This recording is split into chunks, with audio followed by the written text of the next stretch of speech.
बंधुगण ओडिशा राज्य मुक्त विश्वविद्यालय संबलपुर तथा ए अनुष्ठान ओडिया विभाग तरफ मु आपण मान समस्त को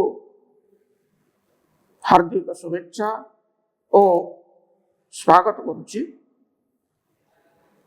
ओडिया विभाग सहकारी प्रोफेसर मु डॉक्टर लक्ष्मी नारायण पाणिग्राही आज वीडियो लेक्चर कार्यक्रम रे एक निर्दिष्ट विषय संपर्क में अवगत कराइबापी आपण मान आगे उपस्थित अच्छी। आज आम ओडिया साहित्यर एक विशेष तात्विक दिग संपर्क में आलोचना करवा रसतत्व नाम अभिहित करा जाई पारिबो। प्रकृत रे साहित्य रे काव्य शास्त्र एक विशेष भूमिका रही। विशेष करी ओडिया मध्ययुगीय साहित्य को आम जिते बेले अध्ययन करूं मनन करूं से समय रे से रचना काव्य शास्त्र द्वारा सर्वादौ समर्थित होइतिबा अवगत हूँ एवं सेठी रसर एक सविशेष भूमिका रही जना पड़े। अलंकार शास्त्र रे रस कौन रसर स्वरूप किपरि अटे तार भाग उपविभाग बा प्रकार भेद किभଳି रहिछि ताकू आमे आलोचना परिसर भुक्त करि पारिबा। रस प्रकृत रे एक आस्वादन योग्य विषय अटे। जहाको आस्वादन करा जाए ताहा ही रस अटे। वेदोपनिषद कालरू रसर स्वरूप आकलन करिबा पई रसर संज्ञा निर्धारण करिबा पई प्राचीन मुनि ऋषि माने आमको दिग्बारेणी संतक दे आसी। ईशोपनिषद रे रस वै सह बोली कहा जाइछि। रसम हेवायम लब्धा नंदी भवति से ही प्रकृत रे रसर आकार अटंती। रामायण ओ महाभारत रे सुद्धा ए विषय आम देखा पाई था। भागवत रे कहा जाउछि निगम कल्पतरोर गलितम फलम सूक मुखाद द्रव संयुतम पीबतम भागवतम रसमालयम। भागवत को रसर आलय बोली रसर गंताघर बोली कहा जाउछि। पीबतम भागवतम रसमालयम रसिका भुवि भावुका। ए रस चर्पणा करिबा पई ए रस को सेवन करिबा पई जड़े रसग्राही सहृदयर भूमिका रे हमको अवतीर्ण होगा पड़िबो बोली भागवतकार हमको सूचना दउछंती। तबे साहित्य राज्य रे रसर की परिमाण रे आवश्यकता रहिछि ताही आलोचना परिसर भुक्त अटे। ए संपर्क में सर्वप्रथम नंदिकेश्वर ही होचंती प्रधान आचार्य एमती एक विश्वास आमर रही आसी। किंतु नंदिकेश्वरंकर प्रामाणिक कृति एपर्यंत आम लोकलोचन को आसी नाही। तेणु भरत मुनि जी की नाट्य शास्त्र प्रणेता अटंती आमे प्रथम अलंकार शास्त्र वित्र मान्यता देता। तेबे भरत मुनि ए संपर्क रे तांकर एक उपाद्य प्रस्तुत करिसेंती। रस इति कौ पदार्थ से निजे हमको प्रश्न पचारुचंती। रस गोटे केमती पदार्थ अटे आ नाट्यशास्त्र तार निजर उत्तर मध्य से प्रदान करुचंती। आस्पाद्यते इति रस, जहाँ को आस्वादन आम करवा, जहाँ को आम चाखिबा, सेटा होची रस। परवर्ती काल रे विभिन्न आचार्य माने ए संपर्क रे तांकर उपाद्य गुड़िक प्रणयन करिसंती। ता भितरे एक सर्वजनादत्त मन्तव्य आमे साहित्य दर्पण रचयिता विश्वनाथ कविराज निकट में पाई था। विश्वनाथ कविराज रस संपर्क कहते वाक्यम रसात्मकम काव्यम। से काव्यर संज्ञा निरूपण करने प्रसंग में छलोक्ति प्रदान कर रस निकट को पलि आसुचंती एवं सूचना दौरान जे ताही होची काव्य जोठारे रसात्मक वाक्य रही है। तेणु बंधुगण आप मैंने उपलब्धि करें अलंकार शास्त्र रे काव्य शास्त्र वर्णित विभिन्न प्रकार वाद देखा पाऊँ। काव्यर अंग और आत्मा को नहीं उपलब्धि परिसर को आने सकाशे आचार्य माने रसवाद,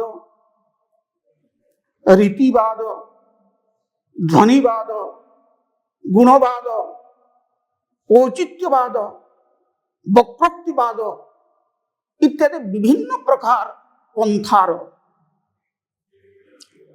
सूक्ष्म विश्लेषण करिसेंती। किंतु ता भितरे सबुठारु गुरुत्वपूर्ण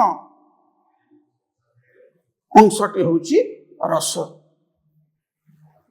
आम वक्रोक्ति कहूँ किंबा औचित्य कहूँ किंबा रीति को जेकोसी ध्वनि सिद्धांत रे तो रस ध्वनि को सही मर्यादा दिया जाउछि। तेणु रस को छाड़ी साहित्य अपरिकल्पनीय अटे। सेतिपाई रसर स्वरूप आकलन करने सकाशे यह कहा जाउछि वेद्यांतर स्पर्श शून्य अवस्था। वेद उपनिषद इत्यादि अध्ययन कर सारा परे मनुष भितरे जो एक आत्मोपलब्धि सृष्टि हुए तादृश एक अवस्था होची सहृदयर काव्य पाठ जनित रसानंद लाभर अवस्था। रस अखंड अटे पुणी स्वप्रकाश्य।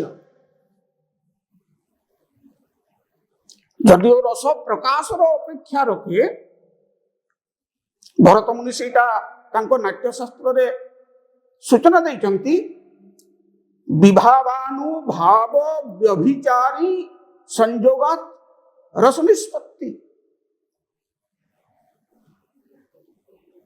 मनुष्यर मन भितरे अगणित स्थायी भाव गुड़िक रही एवं ए स्थायी भाव गुड़िक विभाव अनुभाव संचारी भाव सहावस्थान घटी सारा परे स्थायी भाव निकट को आसंती। सेटा को आमे साहित्यर रसोद्रेककारी सोपान रूपे अवहित करि पारिबा। तेणु रसर स्वरूप निर्धारण कला बेलू मूल सहृदय ହୃଦୟ ହ୍ଲାଦକାରୀ ବିଷୟଟିକୁ ଆମେ କେତେବେଳେ ମଧ୍ୟ ଉପେକ୍ଷା କରିପାରିବା ନାହିଁ। ହ୍ଲାଦର ଅର୍ଥ ହେଉଛି ଆନନ୍ଦ। ହୃଦୟକୁ ଯାହା ଆନନ୍ଦମଗ୍ନ କରିଦିଏ, ପାଠକର ଚିତ୍ତବସ୍ତାକୁ ଯାହା ଏକ ତୁରୀ ଆନନ୍ଦ ପ୍ରଦାନ କରିବା ପାଇଁ ସମର୍ଥ ହୁଏ, ତାହା ହିଁ ହେଉଛି ରସ। ଏହା ପୁଣି ବ୍ରହ୍ମାନନ୍ଦ ସହୋଦର। ମୁନି, ଋଷି, ଯୋଗୀ, ସାଧକ, ତପସ୍ୱୀ ଏମାନେ ସାଧନାର ସିଦ୍ଧି ପାଇଲା ପରେ ଯେଉଁ ଆନନ୍ଦ ପାଆନ୍ତି ତାହାକୁ କୁହାଯାଏ ବ୍ରହ୍ମାନନ୍ଦ। ଭୂମାନନ୍ଦ ଭୂମୈବ ସୁଖମ ନାଳ୍ପେ ସୁଖମ ଅସ୍ତି। ଅଳ୍ପରେ ସୁଖ ନାହିଁ, ଅଳ୍ପରେ ଆନନ୍ଦ ନାହିଁ, ଅଳ୍ପରେ ରସ ନାହିଁ। ଯୋଉଟା ଭୂମା, ଯାହା ଅକଳ୍ପନୀୟ, ଯାହା ଅଚିନ୍ତନୀୟ, ସେଇଟାରେ ହିଁ ରସ ସଂଯୁକ୍ତ ହୋଇ ରହିଛି।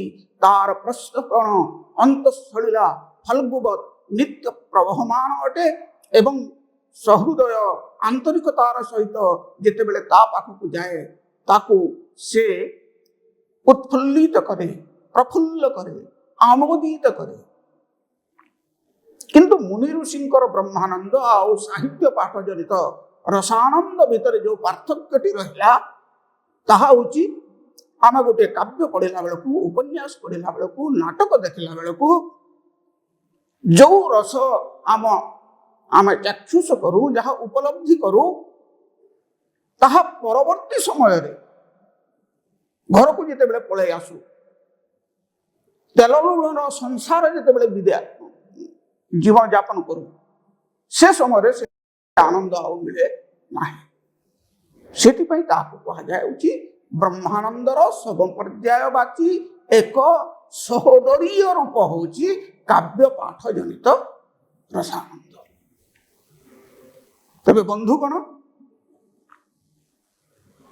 ଏ ରସର ନାନା ପ୍ରକାର ସ୍ୱରୂପ ରହିଛି।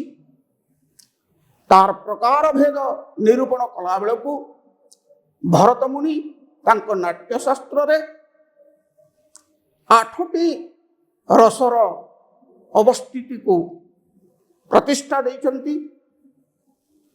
ଶୃଙ୍ଗାର, ହାସ୍ୟ, ବୀର, କରୁଣ, ରୌଦ୍ର, ବିଭତ୍ସ, ଭୟାନକ, ଅଦ୍ଭୁତ।